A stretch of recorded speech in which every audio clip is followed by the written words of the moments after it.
Hello friends, सेहत ज्योति में आपका बहुत बहुत स्वागत है।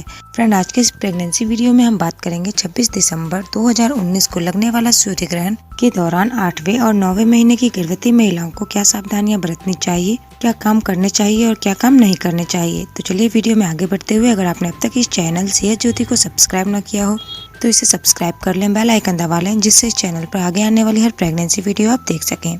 फ्रेंड्स, गर्भावस्था के दौरान गर्भवती महिलाओं को सूर्य ग्रहण हो या फिर चंद्र ग्रहण, ग्रहण काल के दौरान बहुत सारी सावधानियां बरतने की हिदायतें दी जाती हैं। जैसे कि ग्रहण काल के दौरान खाना पीना नहीं खाना चाहिए, बाहर नहीं जाना चाहिए, सोना नहीं चाहिए, पैर मुड़कर बैठना नहीं चाहिए, श्रृंगार नहीं करना चाहिए, यूरिन पास करने नहीं जाना चाहिए, किसी भी नुकीले चीजों का इस्तेमाल नहीं करना चाहिए, ग्रहण के दौरान किसी भी चीज को काटना या फिर सीलना नहीं चाहिए, खाना नहीं बनाना चाहिए, पूजा पाठ नहीं करना चाहिए आदि। कहा जाता है कि ग्रहण काल के दौरान अगर गर्भवती महिलाएं नुकीली चीजों का इस्तेमाल करती है तो इससे उनके गर्भ में पल रहे शिशु के हृदय में छेद होता है। और अगर ग्रहण काल के दौरान वो सब्जियां काटने या फिर खाना बनाने का काम करती हैं तो इससे उनके गर्भ में पल रहे शिशु के बॉडी में कटने या फिर जलने के निशान आ जाते हैं।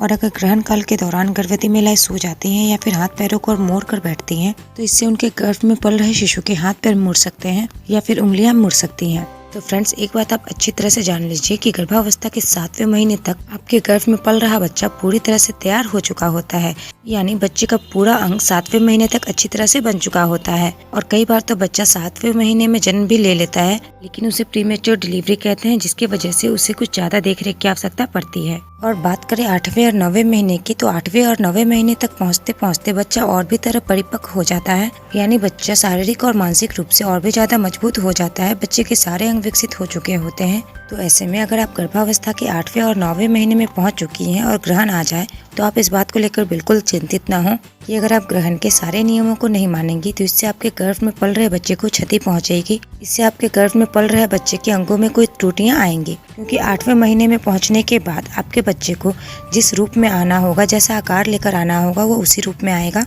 उसके बनावट को, उसके आकार को कोई भी मेडिसिन या फिर कोई भी ग्रहण बदल नहीं सकता।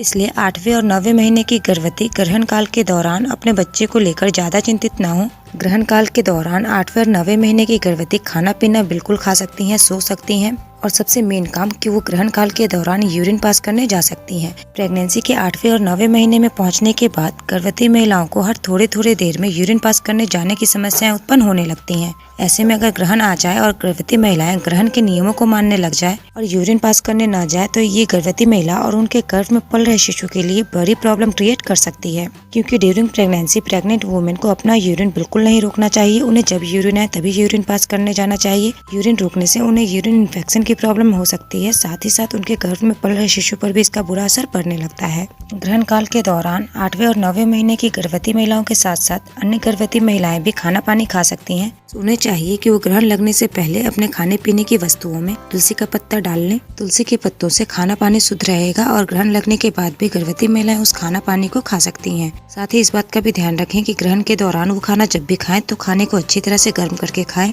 जिससे कि ग्रहण की नकारात्मक ऊर्जाएं अगर खाना में पहुंचकर उसे दूषित कर चुकी हों तो गर्म करने के बाद उसमें के सारे कीटाणु जीवाणु नष्ट हो जाए, वो शुद्ध हो जाए और फिर उसे खाने के बाद आपको किसी प्रकार की कोई प्रॉब्लम ना हो। अब रही बात ग्रहण काल के दौरान सोने की, तो बहुत सी गर्भवती महिलाएं जो 8वें और 9वें महीने में होंगे या प्रेगनेंसी के दूसरे महीनों में भी होंगी, उनकी तबीयत खराब हो सकती है, उनको बैठने की बिल्कुल भी इच्छा नहीं होगी। और ऐसे में अगर ग्रहण आ जाए तो वो काफी ज्यादा चिंतित होंगी कि वो उस समय क्या करें। तो ऐसे में आप बेझिझक होकर सोएं। बस कोशिश करें कि हाँ, आप हाथ पैर मोड़कर ना सोएं। करवट सोएं तो भी हाथ पैर सीधा करके सोएं, और अगर सीधा सो रही हैं तो भी हाथ पैर सीधा करके ही सोएं। वैसे तो आप हाथ पैर मोड़कर भी सो सकती हैं, इससे कोई प्रॉब्लम नहीं होता, लेकिन बहुत दिनों से ये परंपरा चली आ रही है कि ग्रहण काल के दौरान गर्भवती महिलाओं को हाथ पैर मोड़कर नहीं बैठना चाहिए, नहीं लेटना चाहिए। तो ऐसे में अगर आपके मन में ये बात चल रही है और आप दुविधा में पड़ी हैं तो आप ये कर सकती हैं कि आप लेट सकती हैं, लेकिन हाथ पैर सीधा करके लेट सकती हैं। या इसके अलावा आप ये भी कर सकती हैं कि ग्रहण लगने के पहले अपने सिर से पैर तक एक लंबा धागा नाप लें और उसे अपने कमरे के किसी कोने में लंबा लटकाकर बांध दें। कहा जाता है कि ऐसा करने से गर्भवती महिलाओं के ऊपर ग्रहण की नकारात्मक ऊर्जाओं का प्रभाव नहीं पड़ता है। ऐसे में अगर गर्भवती महिलाएं हाथ पैर मोड़कर बैठ जाती हैं या फिर लेट जाती हैं तो इसका प्रभाव गर्भवती महिला या उनके गर्भ में पल रहे शिशु पर नहीं पड़ता है। इसका सारा प्रभाव उस धागे पर पड़ता है जो आपने अपने सिर से पैर तक यानी अपनी लंबाई का नाप कर अपने कमरे के किसी कोने में बांध दिया है।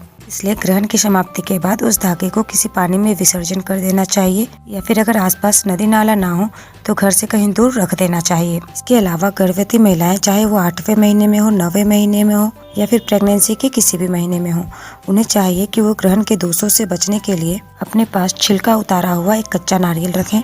नारियल उपलब्ध ना हो तो तुलसी का पत्ता रखें या फिर अपने पेट पर चंदन का लेप लगा लें और अगर चंदन उपलब्ध ना हो तो तुलसी के पत्ते को पीसकर उसका लेप लगा लें। माना जाता है कि ऐसा करने से ग्रहण का कोई भी नकारात्मक प्रभाव, कोई भी नकारात्मक ऊर्जा आपके गर्भ में पल रहे शिशु को प्रभावित नहीं कर पाती और आपके गर्भ में पल रहा शिशु सुरक्षित रहता है। फ्रेंड, चूंकि अभी सर्दी का मौसम है इसलिए मेरे ख्याल से अभी किसी भी प्रकार का कोई भी लेप पेट पर लगाना सही नहीं होगा। ग्रहण के नकारात्मक ऊर्जा और दूषित प्रभाव से बचने के लिए आपके लिए ज्यादा सही यही होगा कि ग्रहण काल के दौरान या तो आप अपने पास तुलसी का पत्ता रखें या फिर एक कच्चा नारियल रखें और ग्रहण की समाप्ति के बाद आपने अपने पास जो भी रखा है, कच्चा नारियल रखा है या फिर तुलसी का पत्ता रखा है, उसे किसी नदी में विसर्जन कर दें या फिर अपने घर से कहीं दूर रख दें। इसके अलावा फ्रेंड्स, 1 से 9 महीने की सारी गर्भवती महिलाओं को चाहिए कि वो पूरे ग्रहण काल के दौरान नेगेटिव ना सोचें, पॉजिटिव माइंडेड रहें, हमेशा अपने लिए और अपने बच्चे के लिए अच्छा सोचें। गर्भवती महिलाओं के ऊपर सबसे ज्यादा प्रभाव उनके अच्छे और बुरे सोचों का ही पड़ता है। अगर आप अच्छा सोचेंगी तो आपके साथ अच्छा ही होगा और अगर बुरा सोचेंगी तो लाख सावधानियां बरतने के बाद भी बुरा होगा। इसलिए पूरे ग्रहण काल के दौरान अच्छी अच्छी बातें करें, अच्छी अच्छी बातें सोचें, अच्छी अच्छी किताबें पढ़ें, भजन कीर्तन करते हुए अपने ग्रहण का पूरा समय निकाल लें। ग्रहण काल के दौरान 1 से 9वें महीने तक की गर्भवती महिलाओं को सिर्फ एक काम बिल्कुल नहीं करना चाहिए, वो ये कि उन्हें ग्रहण काल के दौरान बाहर नहीं निकलना चाहिए। ग्रहण को खुली आंखों से या फिर ऐसे भी नहीं देखना चाहिए। ग्रहण की परछाई को अपने ऊपर नहीं पड़ने देना चाहिए और न ही ग्रहण की परछाई भी देखनी चाहिए। बाकी बताए गए नियमों को मानकर आप घर के भीतर अपना सोना, जागना, उठना, बैठना, खाना पीना कंटिन्यू कर सकती हैं। तो फ्रेंड्स, अगर दी गई जानकारी पसंद आए वीडियो को लाइक करें, शेयर करें। फिर मिलते हैं एक नए वीडियो में नए प्रेगनेंसी टॉपिक के साथ। तब तक के लिए अपना ख्याल रखें।